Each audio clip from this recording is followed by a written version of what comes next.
Eh bien, nous sommes ravis de vous retrouver pour ce nouvel épisode d'Imaginer demain, le podcast de Sinopia. Pour les podcasteurs qui nous découvriraient, Sinopia est un think tank indépendant qui œuvre pour une gouvernance plus éthique, efficace et transparente. À travers nos analyses et nos recommandations, nous accompagnons les décideurs et les citoyens afin de construire ensemble un monde qui se veut plus juste et plus responsable. Nous développons également l'idée du droit des Français à être bien gouvernés, des Européens aussi, car oui, nous avons ce droit, à celui d'être bien gouvernés. Mais pour parvenir à formuler des propositions utiles aux décideurs, nous devons en permanence chercher à bien comprendre le monde dans lequel nous évoluons, que ce soit à l'échelle locale, régionale, nationale, européenne ou internationale. C'est d'autant plus crucial que tout évolue de plus en plus vite et brutal et que l'incertitude domine. C'est pourquoi, chaque mois, nous prenons avec vous le temps d'explorer une thématique actuelle en profondeur avec un invité de marque.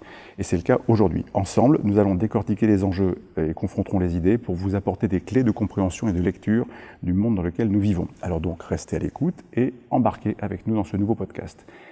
Aujourd'hui, nous avons le très grand plaisir et l'honneur de recevoir chez lui le général de corps d'armée Hervé de Courrèges, qui est directeur de l'Institut des hautes études de défense nationale et de l'enseignement militaire supérieur, ainsi que président de l'Académie de défense de l'école militaire.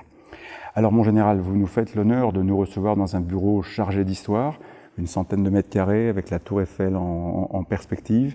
Peut-être déjà nous raconter l'histoire de ce bureau, même si les podcasteurs ne peuvent pas le voir. On imagine qu'il y a beaucoup de choses et de charges dans ces mètres carrés et ces beaux lambris. Merci Alexandre Malafaille, merci de me donner l'occasion de m'exprimer effectivement pour vous dire déjà dans quel écrin nous travaillons et vous dire le sens que nous donnons à cet écrin. Alors effectivement, ce bureau est monumental. Certains prétendent que c'est un des plus beaux de Paris.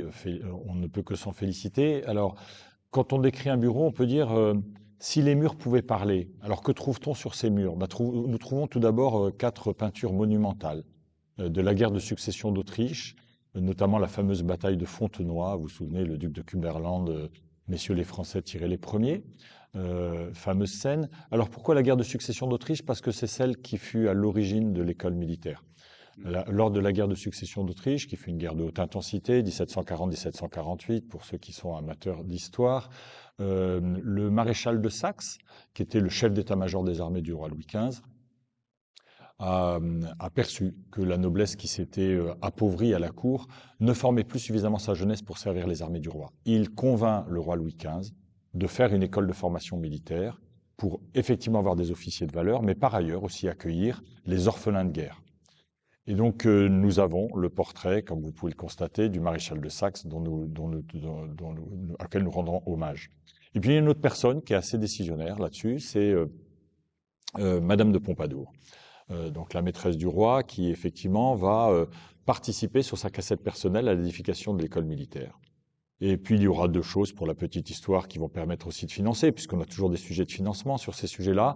C'est une taxe sur les cartes à jouer et une première loterie nationale. Donc merci à tous les joueurs d'avoir contribué à l'édification de l'école militaire.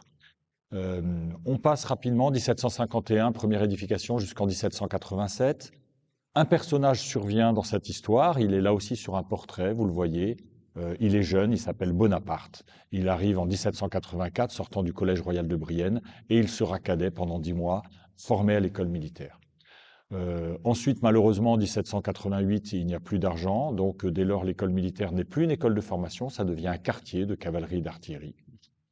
Mais en 1795, le jeune homme dont nous avons parlé précédemment revient. Il n'est plus à ce moment-là cadet, il est général d'armée. Il commande les armées de l'intérieur et il vient dans ce bureau, et derrière moi, vous avez le bureau de Napoléon. C'est le fameux épisode où il va contraindre les royalistes sur le parvis de l'église Saint-Roch.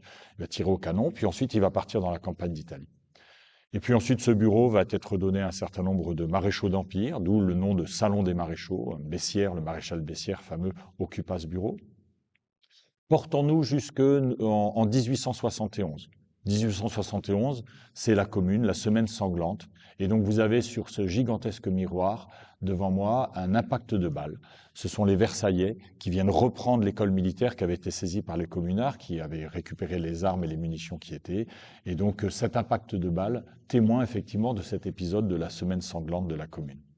Et puis après, nous arrivons en 1916 pour un aperçu historique. 1916, pourquoi? Parce que nous sommes en décembre 1916. Le maréchal Joffre, qui était à la tête des armées françaises, se voit dessaisi de ce commandement. Et donc, en lot de consolation, pardon pour l'expression, il vient occuper ce bureau qu'il occupera jusqu'à sa mort au début des années 1930. Il y écrira ses mémoires. Et c'est pour ça que nous avons aussi le portrait du maréchal Joffre.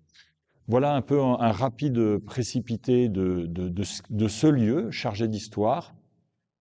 Qu'est-ce que l'on peut en déduire? Ben, tout d'abord, c'est que ces lieux sont graves, parce que l'on parle de la guerre, on parle de la formation des chefs. Deuxièmement, tout ça s'inscrit dans une histoire longue. C'est pour ça que j'ai pris un petit peu d'instant pour vous la narrer. Troisièmement, ces histoires nous amènent à dire que la guerre tue, la guerre abîme, la guerre blesse, et d'où cet impact de balles.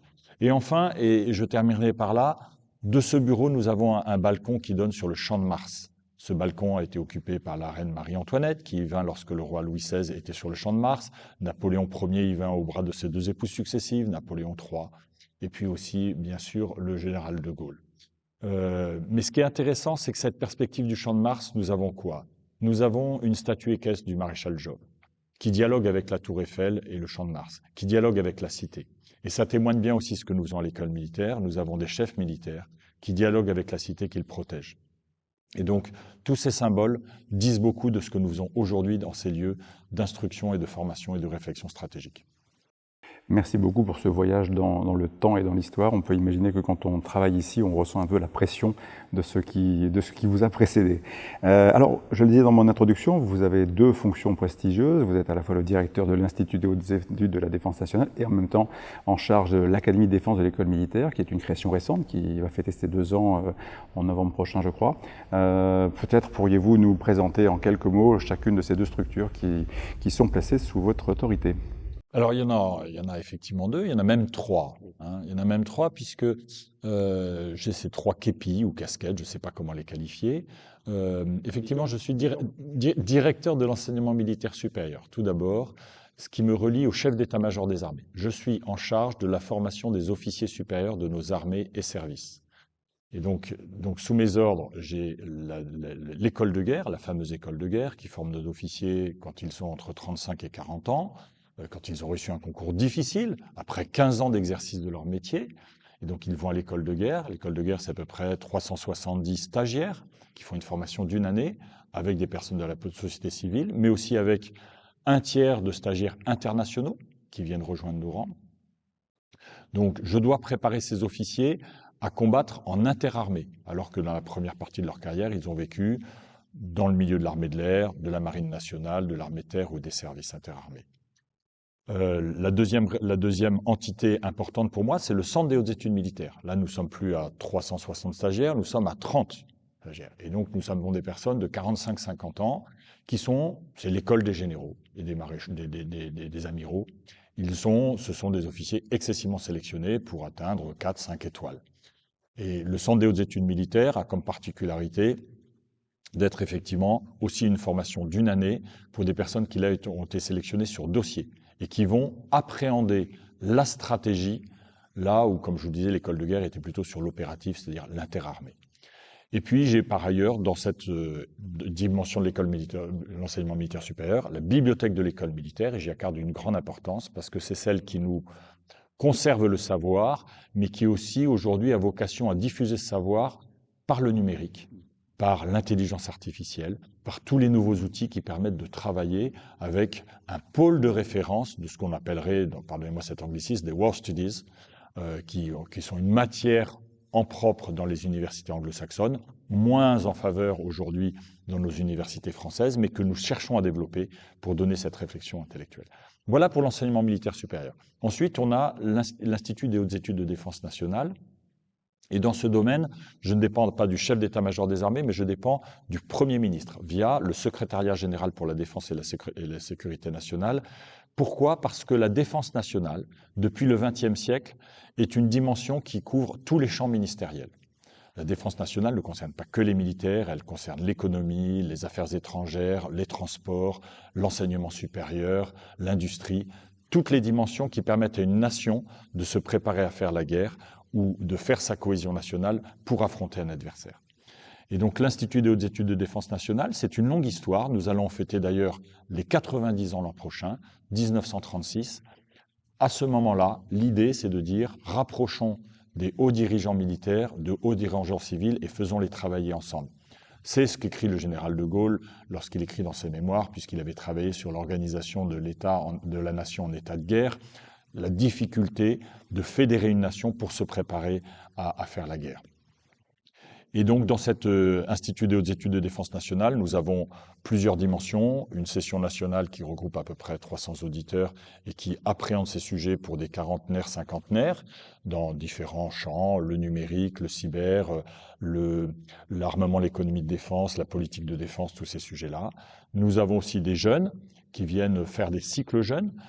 Nous avons aussi, et donc ça nous faisons sur l'ensemble du territoire, y compris les approches ultramarines, les territoires ultramarins. Nous avons des cycles en intelligence économique. Nous avons des sessions en région, dans les territoires, pour offrir aussi à des personnes dans un maillage beaucoup plus profond. Et puis nous avons des sessions internationales importantes qui sont faites avec nos partenaires internationaux ou alliés pour appréhender la géopolitique de ces lieux. Là, c'est l'IHEDN.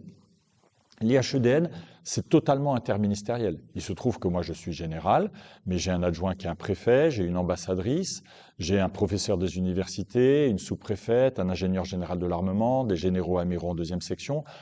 C'est un lieu d'interministérialité et de réflexion globale sur la défense.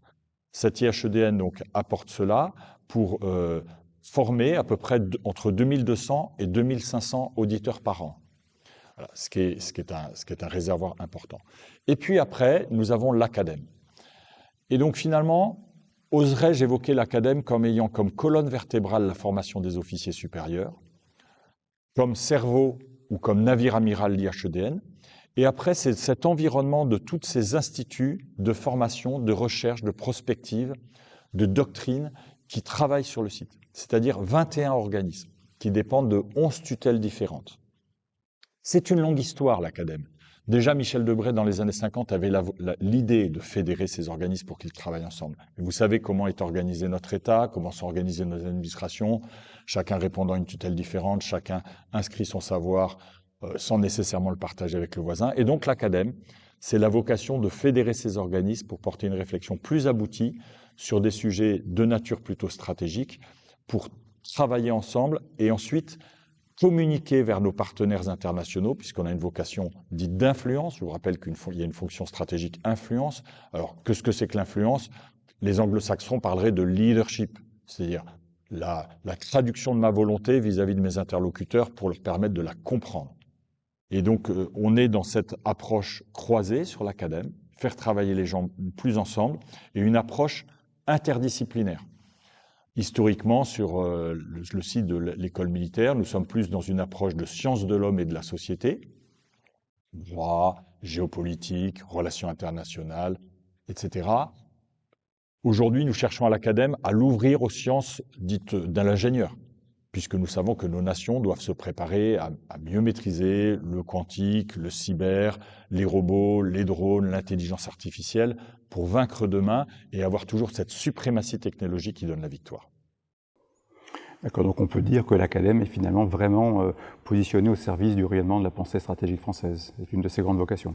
Exactement. C'est comme ça qu'elle a été installée donc, le 26 octobre 2023 par le ministre des Armées de l'époque, Sébastien Lecornu, aujourd'hui Premier ministre, vraiment dans cette vocation de dire on a un pôle de rayonnement, de réflexion, donnons-lui plus de richesse et plus de matière en faisant travailler les gens ensemble, et ensuite soyons capables d'exporter cette connaissance vers les autres. Aujourd'hui, sur le site de l'école militaire, enfin dans une année sur le site de l'école militaire, nous accueillons à peu près un petit millier de stagiaires et d'auditeurs internationaux qui viennent comprendre la pensée française, qui est attendue dans sa singularité. Nous le voyons aujourd'hui par les temps qui nous pressent, combien la position de la France, avec la modestie que l'on doit toujours avoir sur ces sujets, est attendue dans sa parole singulière. Nous avons un pays absolument incroyable dans ses capacités, qui a par ailleurs une approche mondiale que beaucoup nous envient et vers lesquels beaucoup cherchent à porter leur regard. Les territoires ultramarins, qui sont une des pépites de la France encore aujourd'hui, avec la deuxième zone économique exclusive, comme vous le savez, nous donnent une appréhension du monde dans ses désordres ou dans son évolution qui est tout à fait singulière en Europe. et être capable dès lors d'exprimer cette vision, d'exprimer cette volonté d'approcher toujours par le multilatéralisme, par une nation qui se veut une nation d'équilibre, et non pas une nation manichéenne, comme certains chercheraient à le faire, qui opposerait l'un contre l'autre, donne cette force à la France et donne, pour les officiers que nous formons aussi et pour tous les auditeurs civils qui s'agrègent à cette réflexion, une capacité à mieux appréhender les sujets et essayer de les enrichir par une approche, moi, que j'appelle kaléidoscopique, pour faire le tour du sujet dans toutes ses facettes. Alors vous l'avez très bien expliqué, derrière cette Académie de défense, il y a une vingtaine d'organismes qui travaillent sur le fond. Récemment, on a publié une nouvelle revue stratégique nationale. Comment est-ce que finalement l'ensemble des activités de l'Académie se rattachent finalement au travail qui a été réalisé dans le cadre de la revue nationale stratégique? Alors merci de me permettre de m'exprimer là-dessus, parce que nous avons l'immense chance d'avoir une revue nationale stratégique qui a été signée par le président de la République en juillet dernier et qui donne un cadre. Alors, un rapide aperçu quand même pour ce que c'est qu'une revue nationale stratégique. Vous savez que par le passé, dès le début des années 70, donc 1973, nous avions eu un premier livre blanc, et puis nous en avons eu 4 ensuite, enfin nous avons eu 4 en tout livre blanc, sur une temporalité qui peut interroger. Je rappelle que le premier livre blanc a duré à peu près une vingtaine d'années, puis ensuite ça a été une dizaine d'années, puis ensuite ça a été 5 ans, et maintenant on est dans l'infra-mandat présidentiel, dans les revues stratégiques qui ont remplacé les livres blancs, puisque nous en sommes à la 4e. Mais néanmoins, cette revue stratégique nous permet d'avoir, au travers d'un travail interministériel qui a été mené par le secrétaire général pour la Défense et la Sécurité nationale, d'avoir une compréhension de la situation de la France dans son environnement stratégique et donc de ses objectifs qu'elle partage avec ses alliés et partenaires. Permettez-moi simplement, dans cette revue qui porte beaucoup d'articles et que j'invite chaque citoyen français à lire avec la plus grande attention, parce qu'elle est vraiment clé pour comprendre vers où nous allons et comment nous devons nous y préparer, je vais vous lire simplement 2 petits articles. Le premier, c'est le fameux article 7. Par le passé, nous avions des scénarios d'engagement de la France. Cet article 7, je vais prendre le temps de bien l'exprimer. Nous entrons dans une nouvelle ère, celle d'un risque particulièrement élevé, d'une guerre majeure de haute intensité en dehors du territoire national, en Europe, qui impliquerait la France et ses alliés, en particulier européens, à l'horizon 2030, et verrait notre territoire visé par des actions hybrides massives. C'est le seul scénario qui est posé sur la table par nos autorités en disant c'est à ça que nous devons nous préparer. Donc une guerre de haute intensité en Europe avec nos alliés à l'horizon 2030 et avec des rétroactions de nature hybride et violente sur le territoire national. Donc la gravité doit être de mise sur ces sujets. Le deuxième article que je vais lire, c'est l'article 11. Il est dès lors indispensable que la nation tout entière se mobilise pour faire face à ces rétroactions sur le territoire national. Cela passe par un renforcement de la résilience de la France, une implication de ses citoyens pour la défense et sa sécurité nationale, une mobilisation globale et par un véritable réarmement moral de la population, notamment de la jeunesse. Vous savez, le précédent chef d'état-major des armées, le général Burkhardt, parlait de gagner la guerre avant la guerre. Ça voulait dire quoi? Ça voulait dire que si nous ne sommes pas capables, une nation comme la France, si nous ne sommes pas capables de prendre les dispositions pour nous tenir prêts à faire face à toute agression, quelle qu'en soit la nature, que ce soit une agression physique ou informationnelle ou cyber, pour montrer à nos adversaires ou ceux qui veulent contester notre modèle démocratique ou la constitution de notre société, dans la liberté qu'elle défend. Si nous ne sommes pas capables de montrer que nous nous tenons prêts et que nous prenons les sujets avec le plus grand sérieux, nous serons testés, éprouvés, voire agressés d'ici 2030.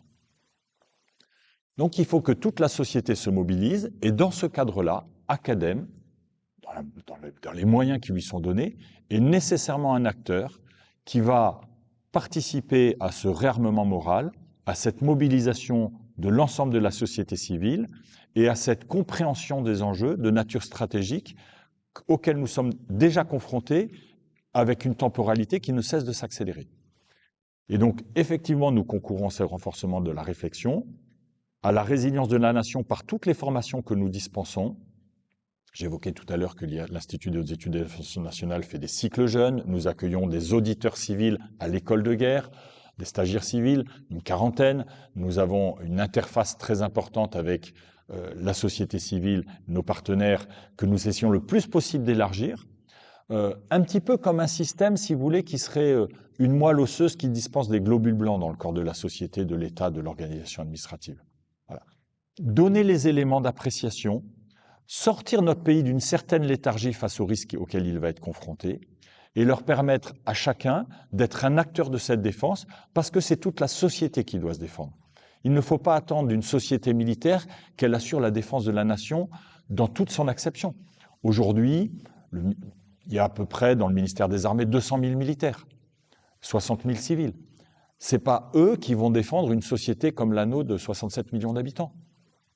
Ils vont assurer la défense armée dans l'acception la plus profonde de la violence légitime de l'État pour donner la mort ou la recevoir du fait de leur statut de militaire, mais tout le reste, les acteurs civils engagés, les personnes qui vont lutter sur nos réseaux pour lutter contre les attaques cyber, qui vont lutter pour sécuriser nos points d'importance vitaux ou nos sociétés qui assurent des approvisionnements, des capacités de transport, des capacités d'approvisionnement logistique, tout cela. Tout ça, ça doit mobiliser l'ensemble de la société, avec la plus grande importance qui est celle d'agir sur le terrain, mais aussi de lutter contre la lutte informationnelle qui bat son plein. Quel est aujourd'hui le risque d'une société comme la société française? C'est d'être disloquée dans sa cohésion nationale. La cohésion nationale est un sujet clé dans des démocraties, c'est-à-dire cet assentiment de citoyens qui élisent des dirigeants qui ensuite prennent des décisions pour amener la société vers une destinée qui a été ainsi choisie.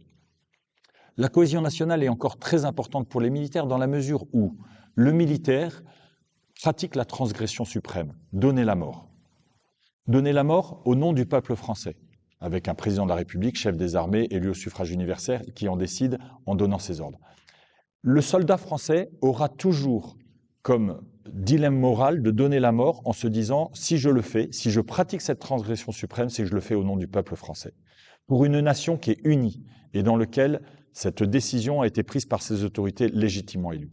Si la société civile se disloque, ça va mettre des dilemmes moraux importants pour le militaire. Et donc il est important que cette cohésion soit affermie et que nous devons tous en être des acteurs. À ce titre-là, effectivement, l'Acadème cherche à donner le degré suffisant d'information, de formation et de gravité pour que chaque citoyen se saisisse de ces thématiques aujourd'hui. Et vous évoquez, mon général, la dimension des partenaires de l'Acadème, ceux qui sont constituants de cette organisation, et en même temps certains qui ont été associés, ce qui est le cas de Sinopia. Nous avons eu la chance et le privilège de conclure un partenariat avec l'Acadème il y a maintenant 2 ans. On en est très fiers et ça confirme ce que vous évoquez, de cette mission finalement de fédérer, de faire en sorte qu'il y ait une meilleure coordination et finalement un travail en commun qui est fait par les uns et par les autres, non pas chacun dans son coin, mais dans une approche beaucoup plus efficace et collective. Alors justement, l'Acadème, son activité bat son plein. Vous avez structuré une organisation, des équipes, qui a un certain nombre de réalisations. Peut-être nous en dire un peu plus sur ce qui est emblématique et visible de ce que fait l'Acadème aujourd'hui. Alors, oui, effectivement, l'Acadème, il y a 3 choses. Il y a, quand on essaie de structurer des organismes de nature aussi différente qui résident sur un site, on essaie de travailler par ligne d'opération, pour parler très militaire. Alors, il y a une ligne d'opération, ça va être une ligne d'opération très basique, je vais démarrer du bas pour aller vers le haut, c'est mieux vivre sur le site. Donc, l'Acadème, c'est aussi, vous savez, le système d'armes d'organisme de formation, ce sont les amphis. Alors, ça paraît assez basique, mais comment mieux gérer les amphis, comment mieux les répartir quand on a des amphithéâtres et des salles de réunion au plein centre de Paris, et beaucoup de personnes qui veulent s'en saisir, donc il vaut mieux organiser cela. Mais aussi aménager le site, le végétaliser, etc., etc. Donc il y a des choses très basiques, mais qui concourent au fait d'avoir des stagiaires, des auditeurs et des sachants qui soient sur le site et qui y vivent mieux. Dans un site qui est par ailleurs sécurisé, comme vous le savez, puisqu'effectivement, la nature même emblématique de l'école militaire nécessite de prendre un certain nombre de précautions. Mieux vivre sur le site. Le deuxième aspect, et je monte à l'étage supérieur de la fusée, c'est rayonner, faire de l'influence, parler de la vision stratégique de la France. Et ça, on le fait essentiellement sur le Paris Défense and Strategy Forum, ou le Forum de défense et de sécurité de Paris, qui va avoir sa 3e édition l'an prochain, du 24 au 26 mars prochain. Je vous en parlerai plus avant si vous le souhaitez. Donc c'est un rendez-vous de réflexion stratégique. Et puis après, l'étage intermédiaire de la fusée, c'est comment fait-on mieux travailler les personnes sur le site. Eh bien, on les fait mieux travailler en créant ce que nous qualifie de clubs, c'est-à-dire rapprocher des personnes qui ont des thématiques qui leur sont communes. Alors, on a créé, par exemple, un club dit le club Beaufre, qui réunit l'ensemble des chercheurs présents sur le site. On a à peu près une 60aine de chercheurs. Alors, soit enseignants-chercheurs, soit chercheurs. Et à ce moment-là, on essaie de voir en quoi ces chercheurs ont des thématiques qui leur sont communes. Je vous en citais quelques-unes. La plupart de ces chercheurs vont aller se porter leur regard justement sur, par exemple, la notion d'influence. Quelle est-elle aujourd'hui, cette notion? La lutte informationnelle, les drones, les robots. Qu'est-ce que le quantique, l'IA, la blockchain va apporter demain? Tous ces sujets-là. Donc, on les rapproche et en fonction on pose l'objet de recherche sur la table et on leur permet à ce moment-là d'avoir une capacité à venir l'examiner en commun. On a aussi développé un collège doctoral. Un collège doctoral avec des professeurs d'université, des HDR qui sont capables d'accompagner des officiers ou des stagiaires civils qui voudraient se lancer sur l'excellence académique, pour se lancer sur une thèse qui intéresserait les militaires. Et donc, dès lors, vous savez que souvent, la difficulté, c'est de trouver quelqu'un qui vous accompagne, qui va être votre maître de thèse. Donc, nous avons un collège doctoral qui rassemble une douzaine de professeurs d'université volontaires pour se lancer là-dedans. Et pousser cette excellence. Nous avons développé des activités de chercheurs-décideurs pour rapprocher des gens qui recherchent en profondeur des sujets dans leur acception de la recherche, et en même temps des décideurs qui ont besoin de matière. Vous savez que les décideurs sont souvent pressés par le temps, ils n'ont pas le temps de parfois donner toute la profondeur des réflexions à leurs réflexions, donc on leur met en face des chercheurs. Mais nous avons développé aussi un club de toutes les personnes chargées des relations internationales ou des connexions avec nos partenaires et alliés, pour mieux voir en quoi tous les déplacements internationaux qui se font des organismes de l'Acadème innervent l'ensemble des partenariats continentaux que l'on souhaite avoir, pour s'assurer qu'il y ait des pays qui soient bien servis au juste niveau de ce qu'ils souhaitent dans les visites, dans les déplacements, de l'école de guerre, du Centre des hautes études militaires, de l'Institut des hautes études du ministère de l'Intérieur, de nos visites de l'Institut de recherche stratégique de l'école militaire. Voilà. Que chacun puisse avoir son comptant dans les visites pour entretenir ses partenariats avec nos alliés. Puis nous avons développé aussi un club des communicants, parce qu'il est important aussi de mettre en phase et en connexion ces affaires-là. Et puis un club tout récent, industrie et technologie, pour répondre à ce deuxième hémisphère du cerveau qui n'est pas toujours très présent sur l'école militaire, qui est celui des sciences dures, de la compréhension des sciences et de la technologie.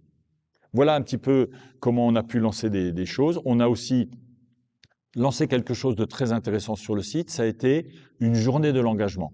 En fait, l'idée, c'était de dire, beaucoup de personnes sont formées, d'un seul coup se disent, ces sujets sont graves, je veux faire quelque chose. Mais comment vont-ils pouvoir s'engager ensuite sur cette chose-là? Eh bien, dès lors, nous avons créé une journée le 30 juin dernier, où nous avons mis en face de toutes les personnes qui avaient été formées, prioritairement civiles, puisque le militaire est déjà foncièrement engagé par son statut, pour mettre en face de lui des prescripteurs de projets. Et donc, c'était des associations, c'est du bénévolat ou du bénévolat de service public, et c'est les réserves, dans leurs acceptions les plus larges, puisqu'aujourd'hui, les réserves, c'est la réserve militaire de toutes les armées, les réserves dans les services, la réserve de l'industrie de défense, les réserves de la police, de la gendarmerie, la réserve diplomatique, tous ces types d'engagements. Et ainsi, ça a permis aux personnes qui avaient été formées de « j'ai reçu, je m'engage ». Voilà. Je ne reçois pas pour que ça soit stérile, je reçois pour faire quelque chose derrière. Et ça, c'est la cohérence de l'Acadème qui le permet pour offrir à la hauteur des capacités de chacun un type d'engagement particulier qui lui correspond. Ouais, il faut bien comprendre l'ampleur du défi qui vous est posé. Il faut se situé en fait où on est à l'école militaire. Pour ceux qui veulent aller voir sur internet de quoi il s'agit, c'est quand même une emprise au sol absolument considérable, quasiment 500 mètres de façade devant la Tour Eiffel, des dizaines de bâtiments, sans doute plusieurs milliers de personnes chaque jour qui sont ici dans les différents organismes, et donc en effet essayer de faire de la coordination et de la fédération dans une dynamique qui est celle de la résilience entre autres, et d'améliorer notre sécurité et notre défense, ça paraît effectivement être une excellente réalisation. On dit souvent que la France est un pays où rien ne marche, mais là ça marche et ça va dans le bon sens, donc bravo mon général. Alors vous avez évoqué cet événement qui aura lieu en mars prochain, le PDSF, Paris Défense and Strategy Forum. Rentrons un peu dans le détail parce que ça pour le coup c'est un événement emblématique qui va être dans sa 3e édition. Alors c'est quoi en fait le PDSF? Alors PDSF c'est une réponse à la question qui était souvent posée par nos alliés partenaires. Mais que pense la France? Mais que pense la France dans le désordre du monde que nous observons? Et alors, la France parle par la voix de ses autorités légitimes, bien évidemment. Mais le besoin ressenti de dire, mais la France a une réflexion singulière, pas souvent suffisamment partagée, avec notamment une restriction qui est celle de la langue, hein, qui nécessite qu'on puisse parler à nos partenaires en langue anglaise, hein, ce qui est quand même parfois un peu reproché aux Français d'être dans un manque de maîtrise de celle-ci. Et donc, mon prédécesseur, le général Benoît Durieux, avait proposé au ministre Sébastien Lecornu de créer un événement, voilà, qui encapsulerait à un moment cette réflexion dans une temporalité qui s'inscrit dans un rendez-vous de grande conférence internationale. Nous avons la semaine prochaine le Forum de sécurité de Varsovie. Nous aurons aussi en février la conférence de Munich, fameuse. Entre-temps, il y aura Halifax, puis il y aura Shangri-La. Voilà, tous ces forums de sécurité, de réflexion, dans lesquels la France était attendue pour parler stratégie, défense, sécurité. Donc, ce PDSF a été mis en place. La première année, il a démarré. Ça a tout de suite été un succès. Il y a tout de suite eu une grande affluence de nos partenaires internationaux.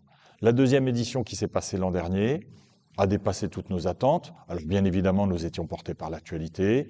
Nous avons dû, alors c'est sur invitation, nous avons dû arrêter les compteurs à 4500 invités, alors que nous pensions simplement en avoir 3000 au départ, et nous aurions pu avoir encore 1500 de plus si nous n'avions pas arrêté les choses.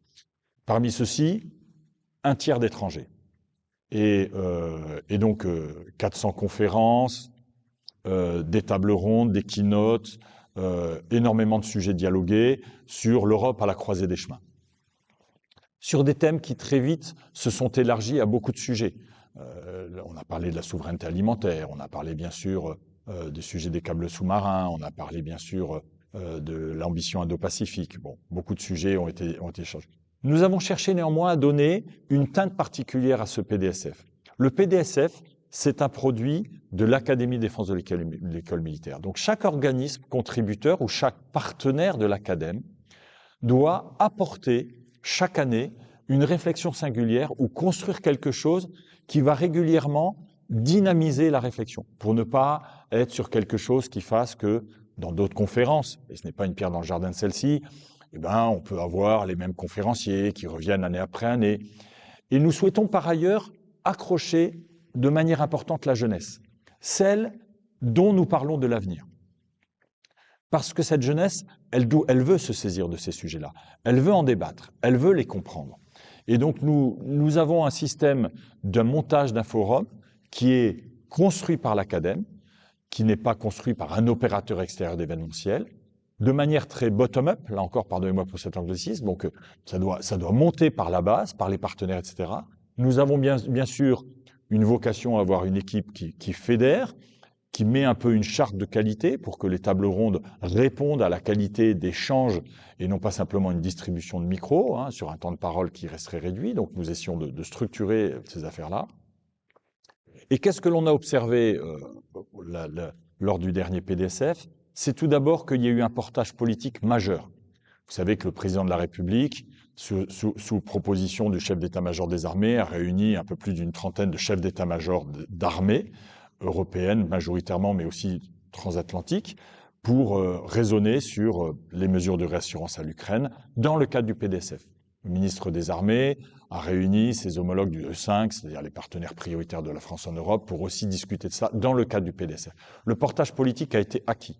L'an dernier, nous avions mis en pays à l'honneur le Royaume des Pays-Bas. Cette année, nous sommes en train de décider quel pays serait le pays mis à l'honneur. Mais on est bien dans un sujet d'échange. Et nous avions sciemment pris le Royaume des Pays-Bas, parce que c'est un partenaire essentiel en Europe, mais c'est un partenaire sur lequel on peut avoir des positions un peu différentes. Et c'est ça qui est intéressant dans un forum, c'est de débattre, de comprendre comment on va construire l'Europe. Et pour construire l'Europe, il faut savoir entendre l'autre. Et il faut accepter cette notion de débat et de comprendre que l'acception des uns est différente de l'acception des autres. Donc voilà, donc le prochain forum de Paris Défense Stratégie Forum aura lieu du 24 au 26 mars. Il se déroulera sur 3 jours. Nous sommes aujourd'hui en train d'en élaborer le thème principal, ça sera toujours dans la continuité de l'Europe à la croisée des chemins, plutôt un thème qui tournera autour de la logique d'alliance, de partenariat et de souveraineté. Beaucoup de personnes aujourd'hui, dans le milieu de la défense et de la sécurité, mais de la société civile, sont en train de se réinterroger sur des choix stratégiques. Qu'est-ce que je conserve en propre? Qu'est-ce que je partage avec un petit nombre? Qu'est-ce que j'élargis au plus grand nombre? C'est un sujet qui touche beaucoup de secteurs d'activité et qui intéresse fondamentalement beaucoup. Pourquoi nous avons pris ce thème? Parce que la société civile frappe de plus en plus à la porte de ces sujets, et c'est tant mieux dans la continuité de ce que je vous expliquais sur la revue nationale stratégique. Sa société civile doit se mobiliser dans tous ces secteurs d'activité pour que nous fassions front et que nous montrions notre capacité à nous défendre demain. Et donc, nous élargirons à beaucoup d'acteurs de la société civile quelque chose qui au départ était très teinté armé et qui a vocation à s'élargir pour embrasser le spectre le plus large, au niveau national et bien évidemment international. Voilà, donc rendez-vous est donné sur ce thème-là, avec quelque chose que nous co-construisons.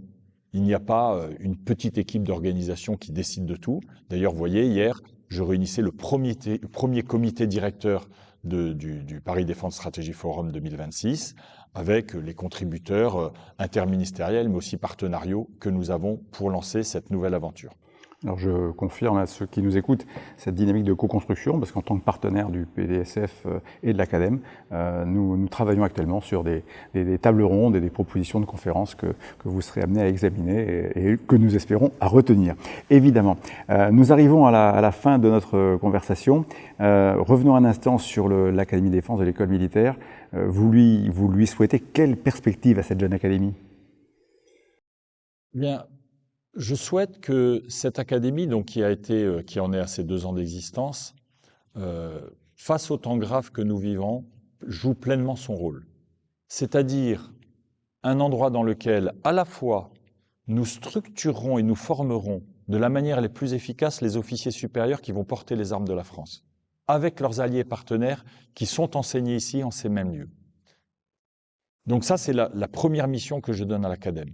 Que nous ayons des officiers qui soient au rendez-vous de l'histoire, quand, malheureusement peut-être, mission leur sera donnée de défendre la liberté de l'Europe.